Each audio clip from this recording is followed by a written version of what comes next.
Fala pessoal do canal Ágape, tudo bom? Lucas aqui com mais um vídeo e desta vez eu gostaria de falar sobre homossexualismo na Bíblia.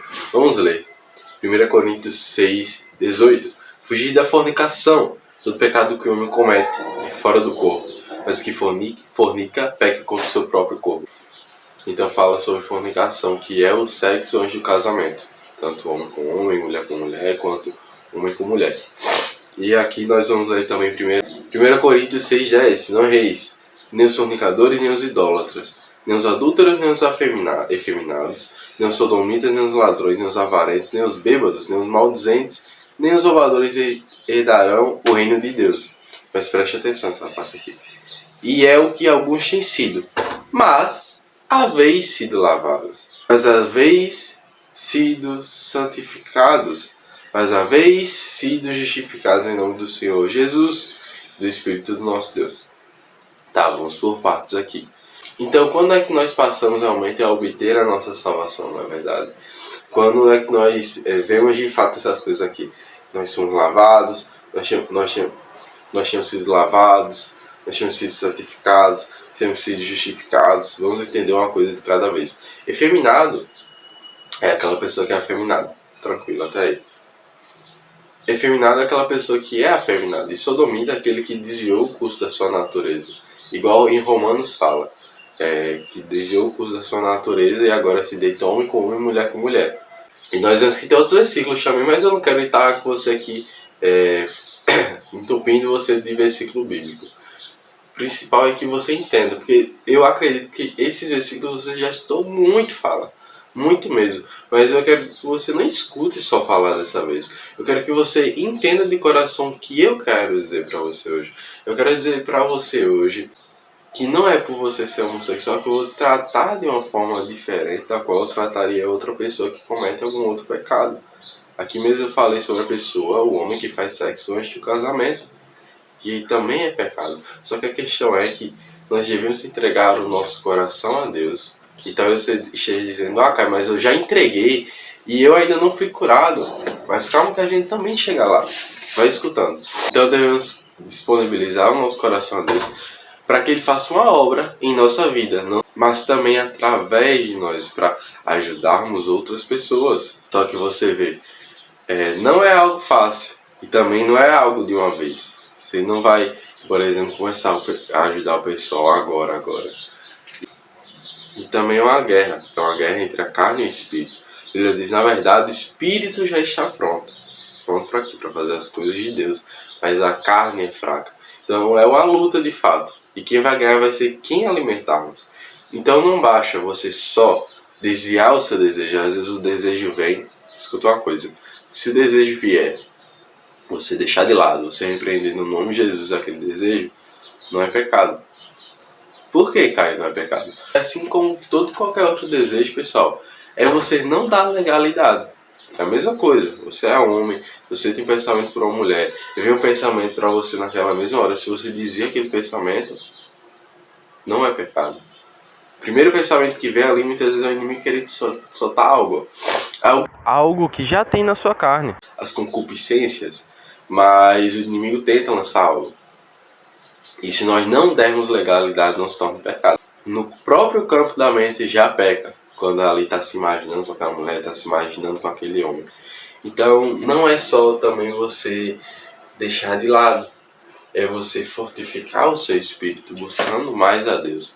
Porque se você só for deixando de lado, e nas outras áreas da sua vida você for alimentando a carne, e até mesmo nessa, você vai chegar a hora que você não vai aguentar. Você vai perder. Na força do seu próprio braço, você perde. Na força do meu próprio braço, eu perco. Alimentar a carne, pessoal, não estou dizendo que você vai ali cometer aquele pecado. Mas se você não estiver buscando a Deus da forma devida, se você não estiver buscando a Deus, se você não estiver fazendo a vontade do Pai, então você não está alimentando o Espírito. Consequentemente, você está alimentando as coisas da carne. Então, às vezes, você não comete aquele pecado, mas você não lê a Bíblia, você não ora, você não jejua. Então isso você já está alimentando a carne. Às vezes você acha que este é o desejo do seu coração, mas a Bíblia diz que o coração do homem é enganoso. Às vezes você sente algo, Mas não é porque você está sentindo que isso é verdadeiro. Cara, eu sinto tanta coisa. Coisas que eu penso até mesmo ser da vontade de Deus, mas não são. A Bíblia diz que o próprio diabo, ele se veste, ele finge ser anjo de luz. Ou seja, o diabo, Lúcifer, ele saiu de um lugar perfeito que era o céu. E ele achou vários anjos com ele, que se tornaram demônios. Ou seja, você vê que o poder de persuasão do diabo é muito grande. Então, às vezes, o diabo lança coisas em nosso coração que não são nossas, cara. São desejos que vêm dele tentando realmente nos enganar. Falando por cima só para corrigir, mas existem coisas na carne que tentam nos impedir. Mas nós temos que repreender no nome de Jesus porque ele tem poder. Nós devemos ver que não é porque existe o desejo da carne que nós vamos fazer. Imagina se fizéssemos tudo aquilo que temos desejo. O mundo seria um caos de fato. Você vê que eu estava conversando com uma pessoa essa semana passada, ela disse: Caio, tudo que o homem toca se torna mal. De fato, sem Deus é assim. E até mesmo os cristãos pecam também. É verdade. Mas é uma luta para não pecar. Mas o que eu quero dizer é que sem Deus, cara, nós vamos fazer tudo que queremos, do menor ato até o pior ato. Não estou dizendo que você ser homossexual é o pior ato, não estou dizendo isso. Eu estou falando que da coisa mais simples até a coisa mais absurda a pessoa vai fazer quando está sem Deus, quando não enxerga a autoridade de Deus. Então você vê que quando o homem deseja algo, ele quer porque quer fazer aquilo mesmo. No fim dos tempos mesmo vai ser horrível. Horrível, as pessoas perseguindo os cristãos, as pessoas fazendo tudo que lhes deseja. Você vê que a libertinagem já está querendo correr solta. Mas, cara, não é o que Deus tem pra nós. Deus tem pra você uma vida pura ao lado dele. Jesus te ama, irmão, independentemente de quem você é. Que tem um propósito em sua vida. Como falo nos vídeos, é tempo de nos arrepender dos nossos pecados. Mas se liga nessa outra coisa. E às vezes você luta contra o pecado, mas você não vence, às vezes. Mas o que acontece? Bota uma coisa na tua cabeça, você já é mais que vencedor. A Bíblia diz que nós somos mais que vencedores por Cristo Jesus, aquele que nos amou. Aquele que morreu na cruz por nós. Estou parafraseando. O que eu quero dizer é que é um processo, cara. Vou dar um exemplo para vocês. Tem uma área da minha vida a qual eu sei que eu sou fraco. Mas, em relação a uma coisa específica nessa área, tem tantos anos já que eu não caio. Mas mesmo assim eu reconheço que eu sou fraco. Eu tomo cuidado, redobrado nessa área. Às vezes é mais fácil eu cometer aquilo do que cometer outra coisa. Então nós temos que tomar cuidado. Mas o que eu quero dizer para você é que existe um processo. Deus quer fazer parte desse processo da sua vida. Sozinho jamais você vai deixar de cometer esse pecado. Mas é um processo que muitas vezes é longo, pessoal. Muitas vezes muitas pessoas passam anos e anos e anos da sua vida com aquele desejo. Às vezes até mesmo a sua vida toda. Mas cara, escuta uma coisa. Não é porque você tem esse desejo que você é pior que alguém. Não é porque você tem esse desejo que Jesus não te ama. Mas ele quer curar você, ele quer libertar você. Mas a questão é também, se você tem um desejo, se tem uma fraqueza naquela área, mas você não peca, não pecou, cara. Não pecou. É não se relacionar naquela área. Mas Jesus pode também te ajudar, muitas vezes, tirando esse desejo de você. Às vezes acontece, de fato. São casos e casos. E eu não posso determinar o agir de Deus em sua vida. Eu não posso. Mas uma coisa eu posso dizer que é certa. É pecado. De fato é pecado. Mas eu digo isso querendo que você se liberte. Prezando pelo seu bem-estar. Entenda que é um processo, cara. E assim como qualquer outra coisa, demora. Às vezes acontece realmente por milagre. Existem os milagres de Deus. Você se liberta daquilo naquela hora. Mas, cara, não clame necessariamente por um milagre. Mas, cara, não fica triste você não receber um milagre. A maioria das pessoas não recebe um milagre. E choque, pasme, o milagre causa um peso, cara. Causa um peso de que, como é que eu posso dizer? O milagre em si, ele não traz, muitas vezes, uma obediência genuína. Os milagres, as coisas feitas por Deus são perfeitas, mas isso no homem, muitas vezes, não gera uma obediência genuína. A gente vê isso muito explicitamente no deserto, no povo de Israel. Quando Deus realizava vários milagres, eles iam se desviando a cada passo, praticamente. A cada milagre que Deus dava, eles iam se desviando, praticamente. Na hora eles se arrependiam, mas depois caíam de novo. Mas eu não vou entrar nesse assunto, eu amo esse assunto, cara. Da questão dos milagres versus o homem. Mas o que eu quero falar pra você é que pega junto de Cristo. Certamente ele tem algo pra tua vida. Vê o que ele tem pra você. Mas não desiste, cara. Vê que é um processo, não é do dia pra noite. Em relação à masturbação por pornografia, depois que eu voltei a ser convertido, eu demorei mais ou menos 1 ano aí pra ficar livre. E era um processo, às vezes eu ficava 1 semana sem fazer, fazia. Às vezes eu ficava 1 mês sem fazer, acontecia. Então são coisas na nossa vida que às vezes demoram. E é necessário também o acompanhamento de alguém. Às vezes é necessário também o acompanhamento de um psicólogo ou uma psicóloga. Se você precisar, sinta-se livre. Você deve, se for necessário. Se eu quero dizer, esse acompanhamento de um cristão maduro. Porque a Bíblia diz que, confessando nossos pecados uns aos outros, seremos curados. Não precisamos confessar todo qualquer pecado, como nós no catolicismo. E o perdão dos pecados e a cura, com certeza, vem de Deus, não vem do irmão ou da irmã que escuta a nossa confissão.